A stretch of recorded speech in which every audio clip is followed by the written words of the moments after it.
There is no murder in this story, no blood, no chase. And that is exactly why it feels more disturbing than many true crime cases. Because at a certain point you realize something uncomfortable. A person can disappear completely and still continue to exist, at least for the system. In 2017, a man named Alex vanished in a quiet, ordinary city. He was 38 years old, not famous, not rich, not involved in crime. He had no public enemies, no visible problems, no dramatic backstory. Alex worked as a systems administrator for a small company, rented a one-bedroom apartment, paid his bills on time, and lived a life most people would describe as unremarkable. His co-workers all described him the same way: calm, reserved, always wearing headphones, always behind a laptop. He didn't complain about life. He didn't talk about dreams or long-term plans. If he ever spoke about personal things, it was usually as a joke. No one thought he was unhappy. No one thought he was planning to disappear. On his last day at work, a Friday, he closed his tasks, saved his files,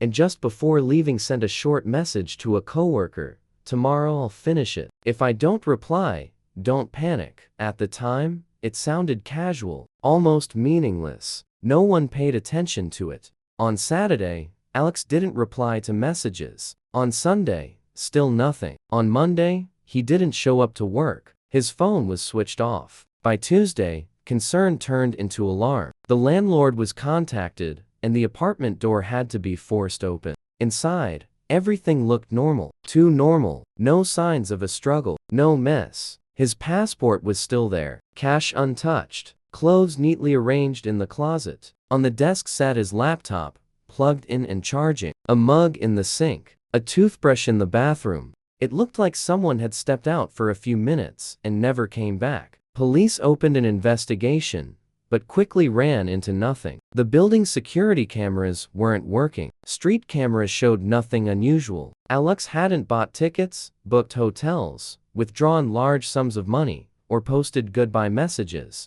After a week, the case file received a familiar phrase: presumed voluntary disappearance. That could have been the end of the story. But then something strange happened. 32 days after Alex disappeared, his bank account was charged for home internet service, then for cloud storage, then for a VPN subscription. At first, this didn't raise alarms. Automatic payments happen all the time. But a bank employee noticed a detail.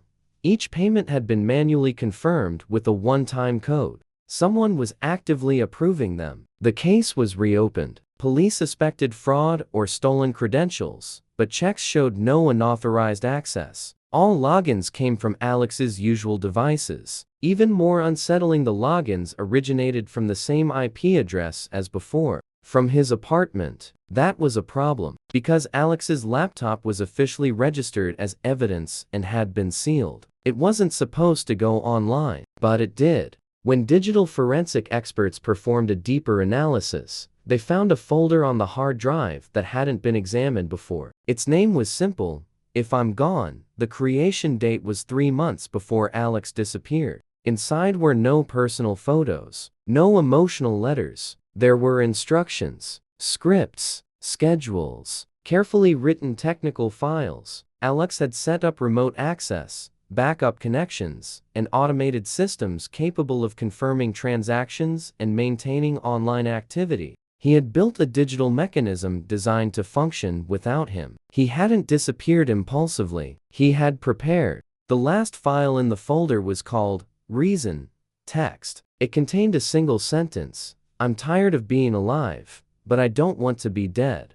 The investigation reached a dead end. There was no proof of death, but there was also no evidence of a new life. Alex never crossed borders, never appeared in databases, never created new social media accounts. He simply vanished between systems. The only thing that continued to exist was his digital shadow. That shadow remained active for almost a year. 11 months of payments, renewals, quiet activity, all creating the illusion that Alex was still there, somewhere nearby. And then, one day, everything stopped. Internet, cloud storage, VPN, all at once. The final line in the server logs read, "Connection closed by user." No one ever learned where Alex went, or whether he was still alive. But this case forced investigators to accept one unsettling idea. Sometimes people don't disappear because they want to die. Sometimes they disappear because they no longer want to be who they became. And in a digital world,